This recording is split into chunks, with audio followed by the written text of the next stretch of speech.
حضرت حمزہ رضی اللہ تعالی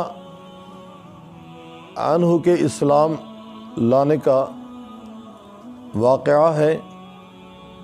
ایک دفعہ ابو جہل، جس کی کنیت تھی ابو الحکم، ابو الحکم کا معنی ہے چودھری، چیئرمین، یہ مکہ کا سردار تھا، مکہ کا چیئرمین تھا، اور لوگ اس کو چیئرمین اپنا بڑا سردار مانتے تھے۔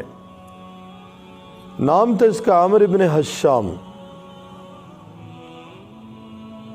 اس نے امام الانبیاء صلی اللہ علیہ وسلم کو برا بلا کہا، نازیبا کلمات آپ صلی اللہ علیہ وسلم کے بارے میں استعمال کیے، گویا اس نے اپنی زبان میں آپ علیہ السلام کو گالیاں دیں۔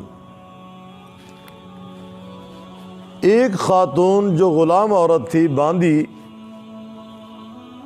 وہ یہ ساری گالیاں سن رہی تھی اور بیچاری کڑ رہی تھی کہ امام الانبیاء صلی اللہ علیہ وسلم شریف زادے ہیں، شرافت کے پیکر ہیں، اور ابو جہل ان کو بری بری گالیاں دے رہا ہے۔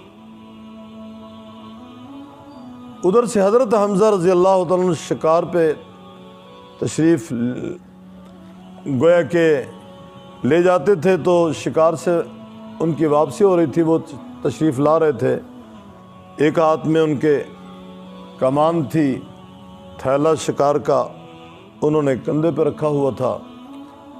یہ باندی نے دائیں بائیں دیکھا تو حضرت حمزہ رضی اللہ عنہ کے قریب ہوئی۔ حضرت حمزہ ابھی تک مسلمان نہیں ہوئے تھے، حضرت حمزہ کے قریب ہو گئی، یوں دائیں بائیں دیکھا کہ مجھے دیکھ تو نہیں رہا، تو اس نے پھر قریب ہو کر کہا، چچا جان، میں آپ سے ایک بات کرنا چاہتی ہوں۔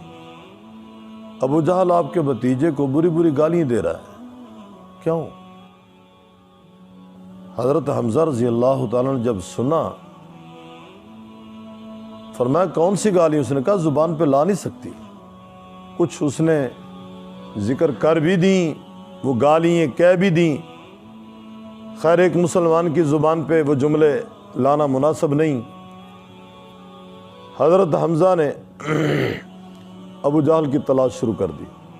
ایک مقام پہ گوڑ مار کے بیٹھا ہوا تھا، ارد گرد کچھ لوگ تھے، گئے کمان سے دو چار ضربیں لگائیں اس کے سر پہ اور کہا تو میرے بھتیجے محمد الرسول اللہ کو گالی دیتا ہے۔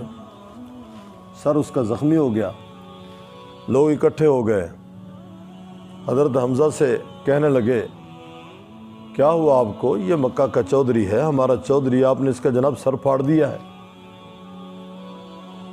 انہوں نے کہا کہ اس نے میرے بھتیجے کو گالیاں دی ہیں۔ بھئی آپ تو ہمارے عقیدے کے آدمی ہیں، آپ کیا کہہ رہے ہیں؟ فرمانے کہ پہلے تھا اب نہیں، پہلے تھا اب نہیں۔ ابو جہل کی پٹائی کرنے کے بعد گئے امام الانبیاء صلی اللہ علیہ وسلم کے پاس، جا کر کلمہ پڑھا، لا الہ الا اللہ محمد الرسول اللہ، اور مسلمان ہو گئے۔